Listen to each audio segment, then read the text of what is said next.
Sí, justamente estamos ahora con el fiscal Rodrigo Estigarribia, quien pidió elevar la causa del gobernador Hugo Javier a juicio oral y público. Buenas tardes, doctor, ¿cómo está? Buenas tardes, Raúl, ¿cómo estás? Muy bien, doctor, muy bien. Eh, Al final, hoy pidió elevar a juicio oral el caso de Hugo Javier González, doctor. Sí, asimismo, Raúl, en realidad esto es un trabajo del Ministerio Público, un trabajo en equipo con los funcionarios, también gente de Contraloría, Auditoría del Poder Ejecutivo, una cuestión institucional y logramos reunir elementos de convicción en contra del gobernador y otros 7 funcionarios en el caso, este denominado caso de la gobernación, ¿verdad? Como vos sabés, Raúl, yo suelo dar pocos datos y ya me disculpo contigo, Ujú. pero yo creo que el Ministerio Público debe dar datos oficiales con una acusación y no con una simple imputación, porque eso puede de repente dificultar la tarea de investigación. Sí, y en este caso, ustedes tienen ya prácticamente la convicción de que hubo lesión de confianza. Sí, nosotros tenemos elementos de convicción suficientes para sostener, uno, que en diciembre se firmaron desembolsos por 5.100 millones sin que existan proyectos, ¿verdad?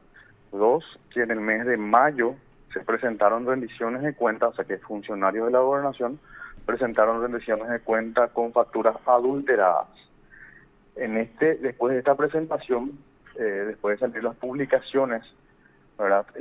Tenemos los elementos para sostener que en el mes de junio, con la segunda rendición, entre comillas, se ajustaron y se firmaron o crearon contratos, convenios y proyectos a los efectos de justificar los desembolsos hechos en el mes de diciembre. O sea que son 3 momentos. Y tenemos también elementos concretos de que esto fue organizado, o sea que cada funcionario tenía una función específica dentro del contexto de estos hechos.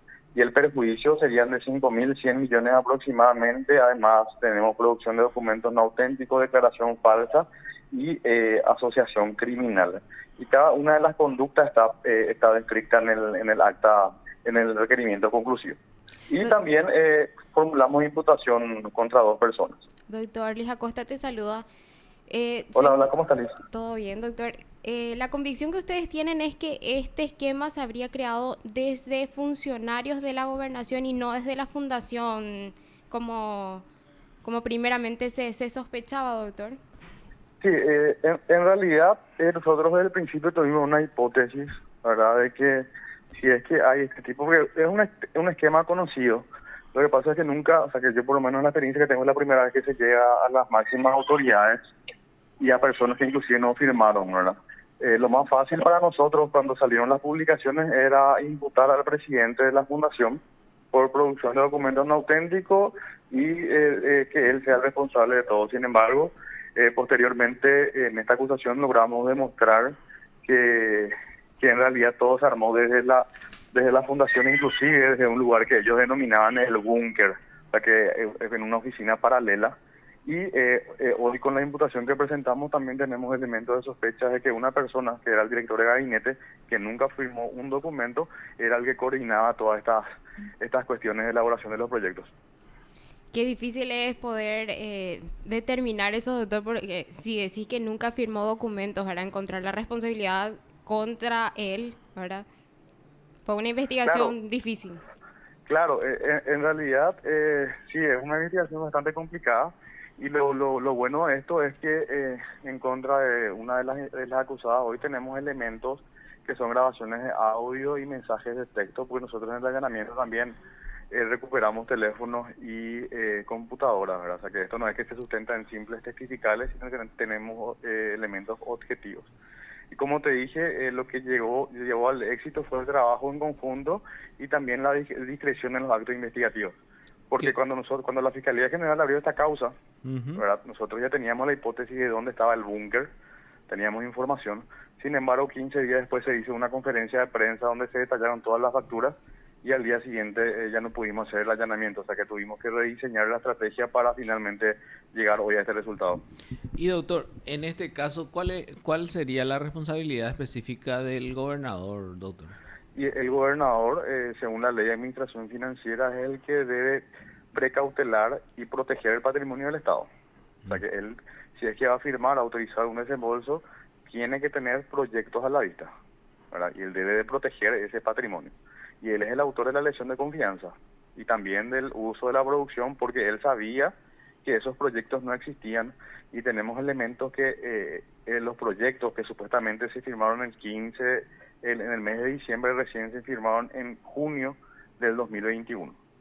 Que ese día, el 15 de junio del 2021, firmó el gobernador y el presidente de la fundación un documento para justificar los desembolsos, y antes atado en la fecha. ¿Y cuánto tiempo después de hacerse los desembolsos son, doctor? ¿6 meses más o menos?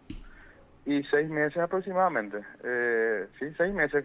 Esto salió en los medios de comunicación en el mes de mayo, entre mayo y junio, y en ese momento, entre mayo y junio, tenemos los elementos de convicción de que ellos decían, vamos a cambiar papelito por papelito, ¿verdad? Toda la tropa está reunida en el búnker, ¿verdad?, a los efectos de reemplazar, y esto fue presentado después en la segunda rendición. Lo cual era una hipótesis, porque documentalmente, si vos mirás la segunda revisión, está todo bien, ¿verdad? Pero con los elementos que tenemos, haciendo un contraste factura por factura, se sostiene la acusación del Ministerio Público y por sobre todo las conversaciones de audio que tenemos entre los implicados. Incluso del gobernador tienen audio, doctor. No, del gobernador no tenemos. Y con respecto a estas dos nuevas imputaciones contra una funcionaria y el ex asesor, doctor. Y tenemos sospecha de que el director de gabinete era el que coordinaba las creaciones, modificaciones y adecuaciones de los proyectos para la presentación, y tenemos elementos también de sospecha que a él se le denominaba el jefe, ya años anteriores, ¿verdad?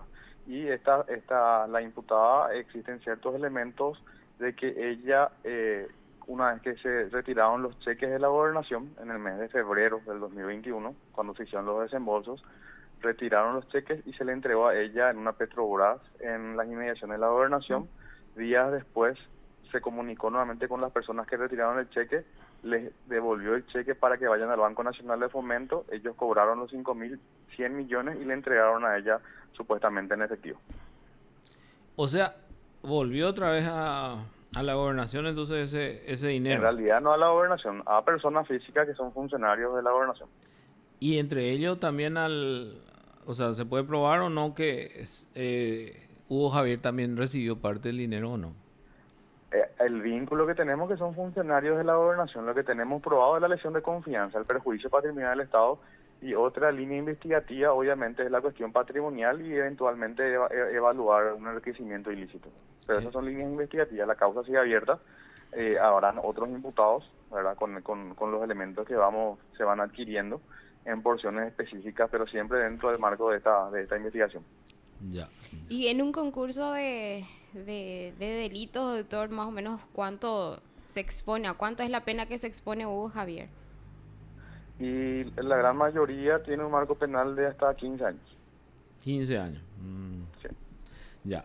Doctor, cambiando un poquito del tema y sabiendo que vos sos catedrático también universitario y lees bastante. Doctor, ¿viste vos ese tema de la modificación de la estafa y la lesión de confianza? En cuanto al marco penal, En cuanto no solo al marco penal, sino La base, al tipo base donde le pone que tiene que haber una, ¿cómo se llama? intencionalidad. Exactamente. ¿Te Sí, parece a que mí puede afectar o no eso la No, investigación? claro que en realidad lo que afecta el nivel de dolo del autor. En la redacción actual basta con que el autor se represente como posible el resultado de perjuicio. O sea, sería un ¿Verdad? dolo eventual, ¿verdad? Claro, y sin embargo al introducir esa frase eleva a que tenga como seguro, ¿verdad? O sea que lo que hace es dar más oportunidad a que, yo por ejemplo soy administrador y vos me traes un proyecto, ¿verdad? Y yo me represento como posible que vos no vas a hacer, ¿verdad? Y te doy la plata, y Sí. eso no va a ser punible, porque yo tengo que estar seguro que no vas a hacer. ¿Me estás entendiendo? Sí. O sea que el nivel de dolo al elevarte, entonces como justamente va concatenada tu pregunta, ¿cuál es la responsabilidad del gobernador en este caso?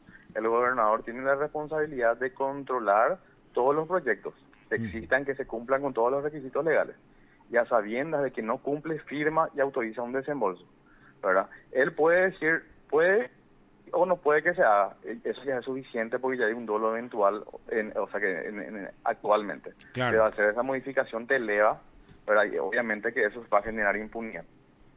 ¿Verdad que es una legislación más benigna al final? Claro, claro, porque te eleva el nivel de conocimiento que vos tenés de los hechos.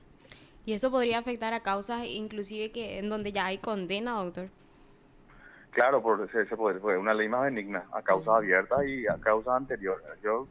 Para mí que es algo inadmisible. O sea que el dolo, desde el momento de que haya un dolo mínimo, la persona ya es responsable, más aún cuando estamos hablando de personas que están encargadas de administrar el patrimonio ajeno, en este caso de los funcionarios públicos, el patrimonio mío y tuyo, de todos, para todos los ciudadanos, y también va a afectar a las empresas. O sea que lo que pasa es que la gente legisla y piensa solamente en la corrupción pública, pero también la corrupción privada, o sea que los empresarios que tienen sus gerentes, sus administradores, o sea que esto abre un abanico de impunidad no solamente al Estado, sino también a los particulares, ¿verdad? Realmente bastante grave, entonces. Y doctor, la doctora, nosotros hablamos con la doctora, ¿cómo se llama? Claudia Criscioni. Ella decía que a ustedes le va a generar mucho más problema, por ejemplo, determinar el patrimonio de la víctima, porque dice el 70% puede hablar, de que se tiene que probar que supuestamente la víctima perdió un 70%. Eso quiere decir que usted tendría que investigar eventualmente a la víctima. Claro, y ese es un error también, claro, tienen que investigar el patrimonio de la víctima, cuál es el total del patrimonio. Y eso es un error, o sea, que el que está elaborando eso no tiene conocimiento del derecho penal, porque en el derecho penal, en la norma penal, no se pueden poner cuestiones probatorias. Y el porcentaje de un perjuicio ya es una cuestión probatoria, ¿verdad? En el derecho penal solamente se describen conductas que tienen sanciones penales, la realización de un hecho. No se pueden establecer cuestiones procesales o lineamientos probatorios como existían antes en el sistema, qué sé yo. Antes, por ejemplo, decía, si es que te da una puñalada, va a ser con cuchillo, va a ser una pena, ¿verdad? Eso ya es descriptivo. Eso es lo que se llama prueba tasada. No puede existir una prueba tasada dentro del derecho penal porque el derecho penal no se encarga de las pruebas. Eso está dentro del proceso penal. Y eso es por reconocimiento del el que elabora. Es lo mismo que hicieron con el tema de la exposición al peligro, donde dicen que tiene que tener una graduación.